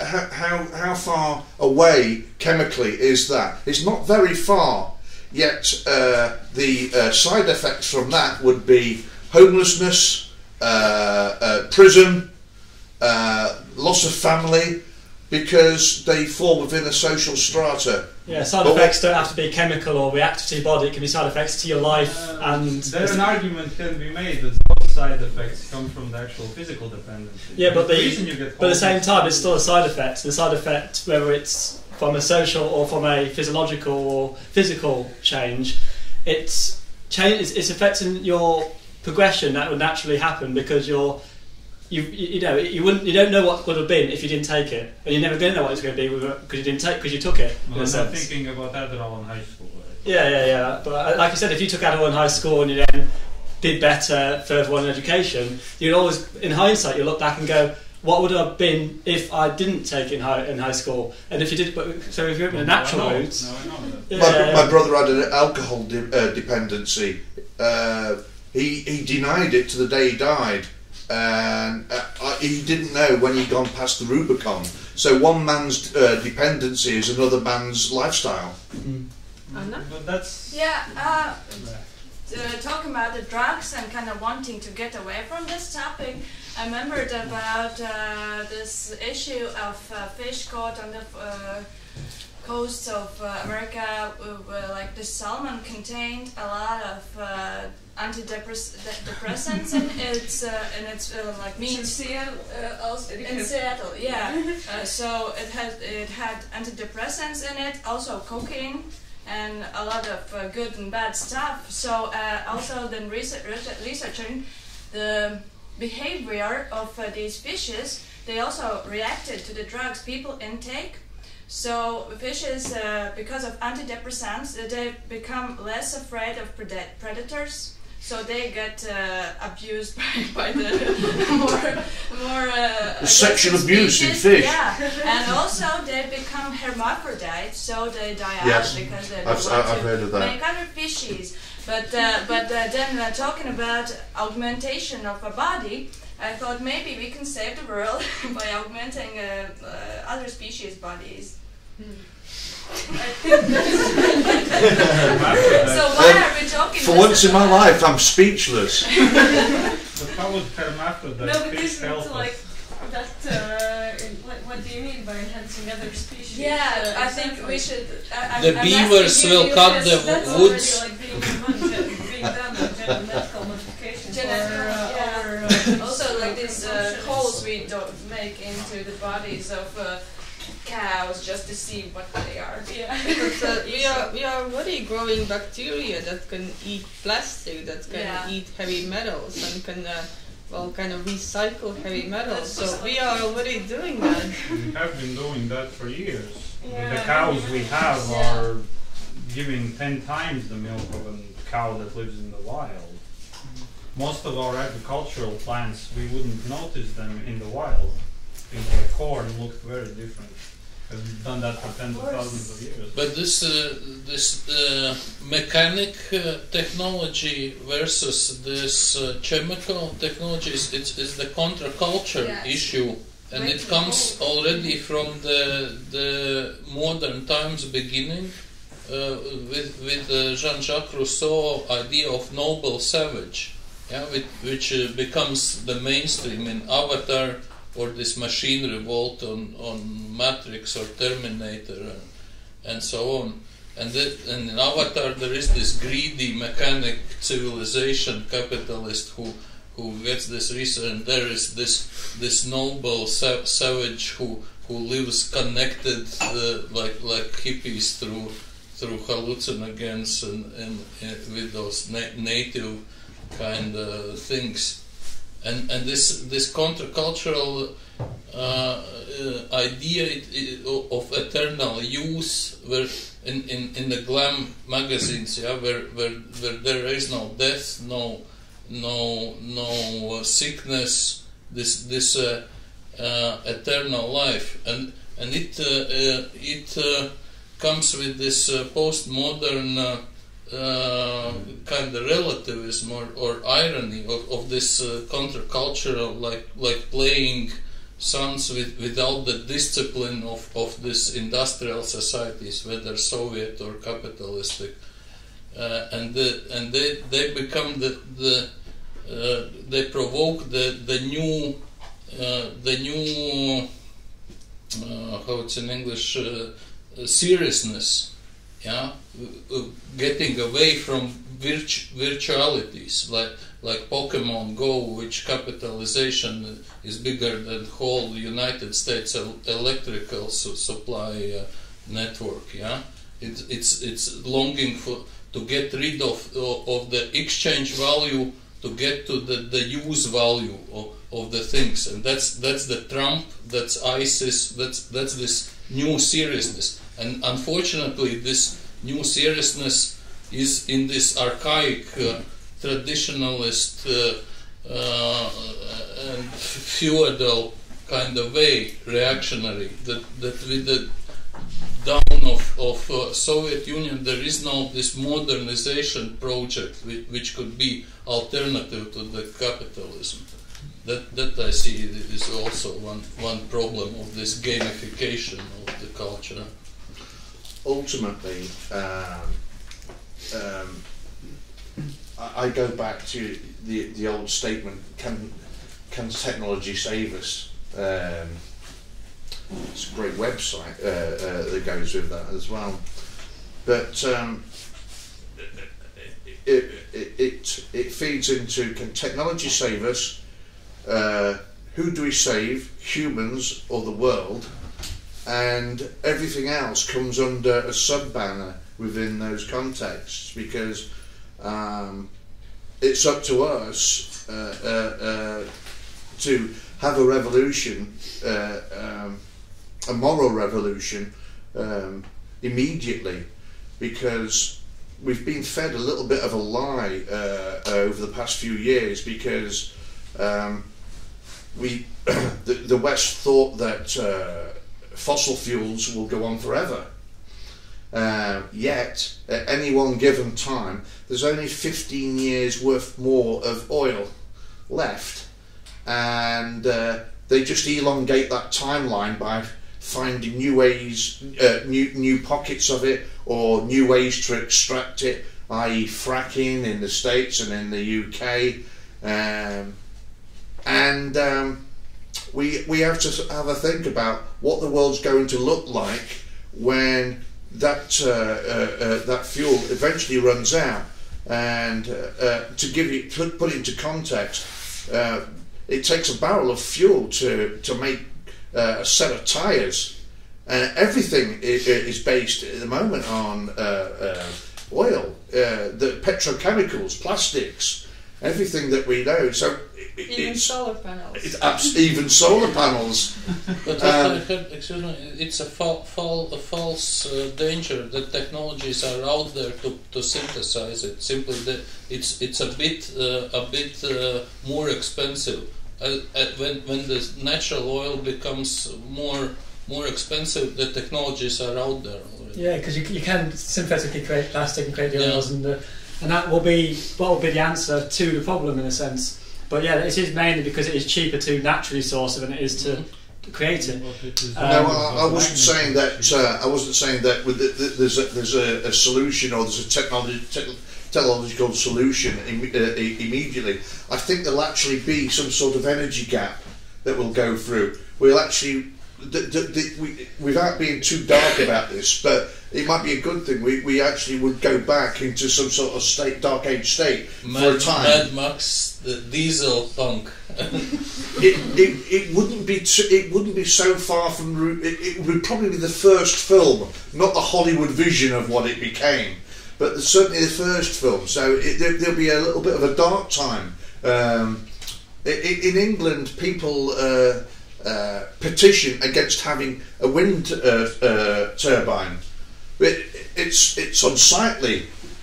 We shouldn't be putting up with this. They don't realise that in Elizabethan England, up until the dawn of the Industrial Revolution, England was awash with windmills. You go across to Holland, there's still quite a few windmills. The English, what they did was chop the things down. Well, they'll be seeing windmills on the side of buildings in order to power their individual houses. That's what's going to eventually come. They'll be taxing the single car. It'll go down to one car. Cars will become less and less and less. That's what will happen for a time until a solution is found for what is going to come, which will be the energy gap. That's we are kind of running out of time. So maybe last comment or one last question. If no one has a last question, I have a last question. If we can all be augmented and live kind of halfway into the virtual world, then everything would be kind of local. So we won't need cars, we won't need anything. We could just talk to each other just from our home. And ages ago I saw a movie where there was a world and there was a second world where you would create your own avatar, but kind of exact copy of yourself. So you would kind of wear the gear and you could move to the other world. So there were people who lived in the real world, those who moved around, and those who just moved to the second world. So there was a scene where the characters who were living in the real world would walk kind of along the street, and you would kind of see bodies laying around of people who moved to the second world. Wow. I can see travel being restricted. It might be priced so. Travel won't be necessary. Travel won't be necessary. So your augmented world might be your holiday world. So I'm all for that, because a few years' time I won't want to travel, especially not on Wizz Air. Bahamas in advanced tube. Yes. I mean, I can give you a kind of example from my own family. My mum can't fly because she can't fly because her ears are pop, and she can't travel because she can't afford to, etc. But there's always places around the world she wants to go to. So I put her in a VR headset so she could go virtually around Venice, around Rome. She was fascinated looking at these buildings, the Colosseums, all this. So she said, "Oh, it's like being there, but without being there." And I said, "Yes, but to what level is it being there without being there? It's believable on a visual and a simulus of like, oh wow, this is amazing, like, but at the same time can't replace the physical being there." And I mean, you could simulate it, and it depends on what level of augmentation you do to yourself to do that. I'm also doing this with my father. He's 93 and he believes he's passing on. I think he'll go on to 100, but he's not been very well. I'd like to see London. He came from London. I'd like to see London. Can you get me down to London? He's too ill to get to London. So we're going to knit and do some 360 films and sit him within a headset and see. No doubt he'll moan about the state of the place, but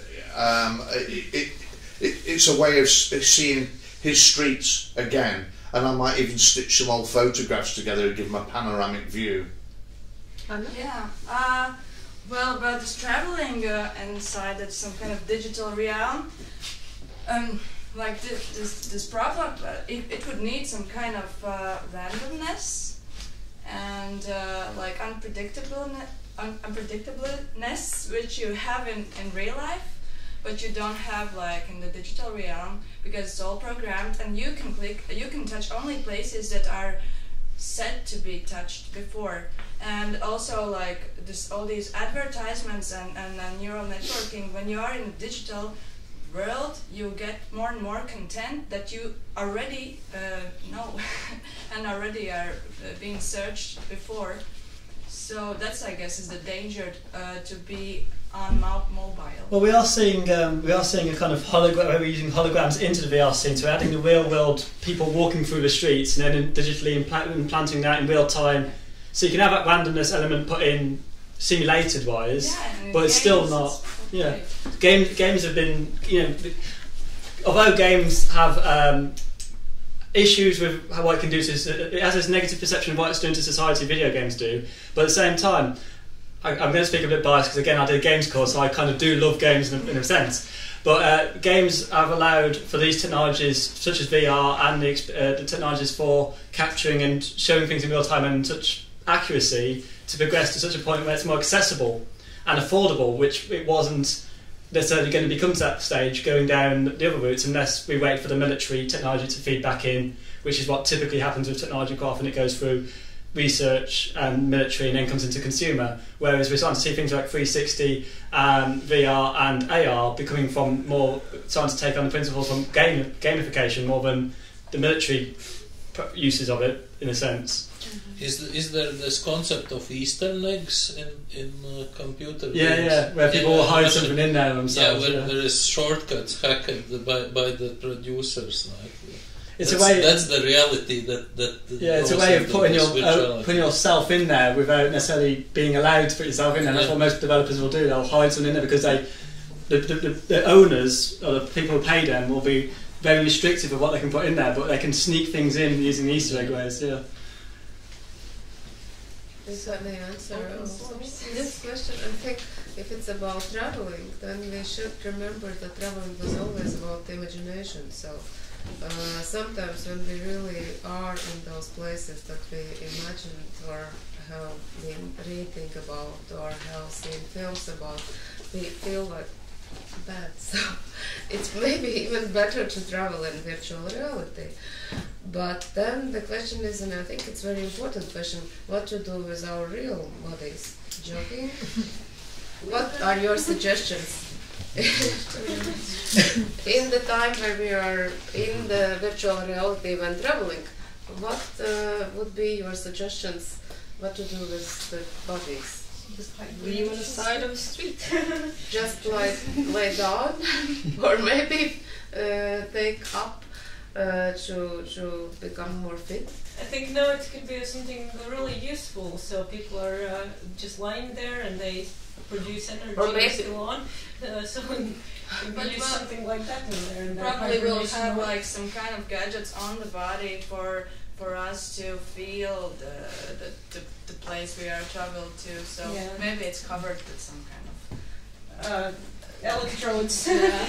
It's basically Matrix, you know. It's like they were sleeping in the bottles. Probably wear suits like big full body. You're living in the snow. So nothing. It'll be probably like a closet. It should be. I think that nobody seriously thought about it. That's my point. No, I watched American Dad. They have all the possible solutions. How it will be. I mean, from a lot of stuff I do a lot of freelance work. So and I do a lot of AR, VR, and immersion and technologies and how people interact with it. And that's my experience. So I sell this to companies and businesses. It's corporate nonsense a lot of the time. I can say that. I don't really care. I don't know this in a sense. But the point is, it's all about how far can I get the level of immersion. How can I get to the point where it's more believable and as believable as possible. I'm aware that I can never get something truly believable because the back of the head will be aware of, oh, I've put this on, or I'm wearing this, or I've done something to put me into this situation that I haven't, in a sense, because I'm aware that I'm... But that's like a mindset, so when we are, when this thing will be in our culture long enough, then it will be as normal. Like, when it becomes standardized. Like telephone. Yeah. It had to be a big break, actually, in consciousness. Yeah, I mean, accept the telephone. I mean, if we look at the Google Glasses, they failed because they wasn't socially accepted. But now we're seeing it's okay to socially wear some VR headset. Now become more accepted as time comes on. It's just there's a level of human engagement I don't think we can never fully get past because I think the brain's weird. It's like when you're in a dream. You believe the dream is real, and whilst you're in it. But at the same time, once you wake up, it's or even and when you're in the dream, there'll be a point where you start to realise, hang on a minute, this isn't quite right.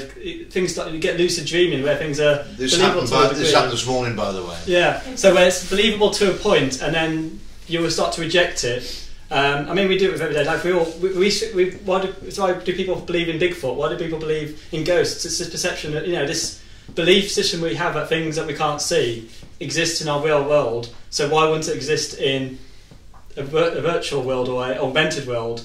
And I think the human natural reaction would always feed into that sense that we're in, and would to some degree not fight it but cause a conflict with it to the full immersion. We can get heightened and a high level immersion. I don't think we can get full believability immersion yet. I'm hypothetical in this sense. I'm only going off what my perception of humanity is and my perception of how people interact with things from the current scape and the historic scape.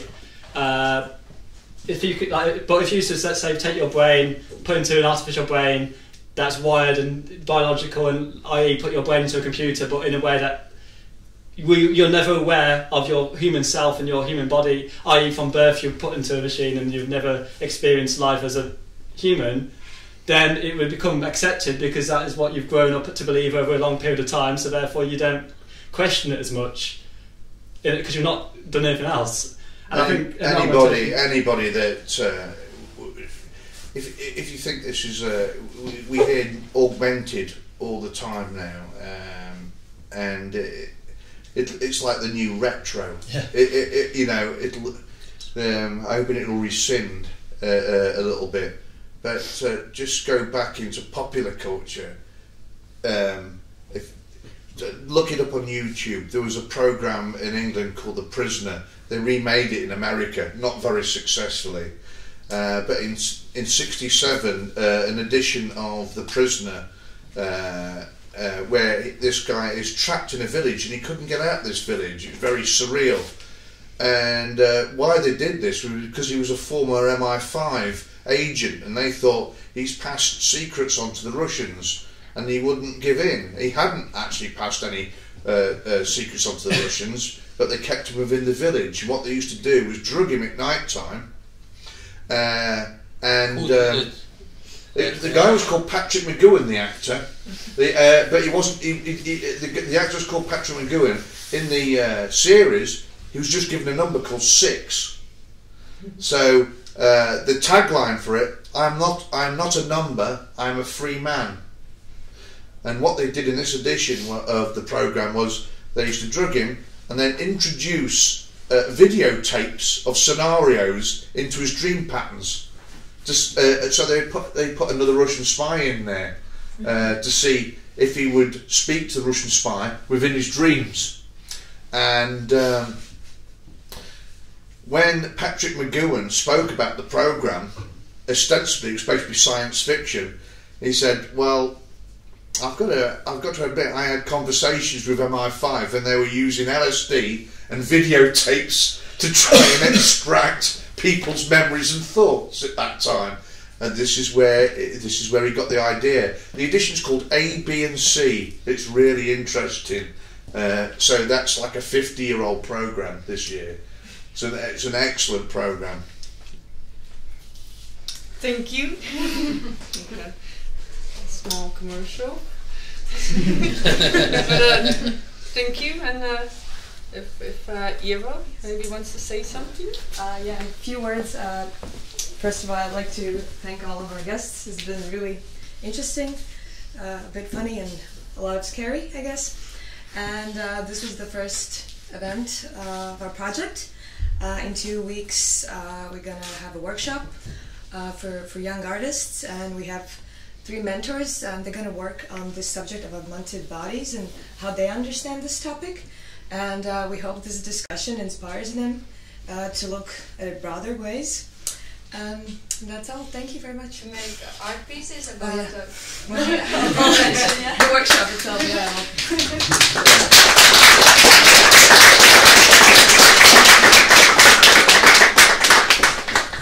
Yeah. Nadia. I guess maybe 18 questions or stuff. Thank you. Thank you. That's a hard subject to do at all, because it can go so far out of the realms of focus. Yes, I think we did. Yeah, because it gets into a question of morality and right. Thank you so much. we're trying to move away from technology into chemical. Whereabouts have you come from? I was trying to bite my tongue. I realised I was talking. I was like, I didn't want to say something. But it's when I hear a thing, I just can't stop myself. It excites me. Fontaine down the road. They have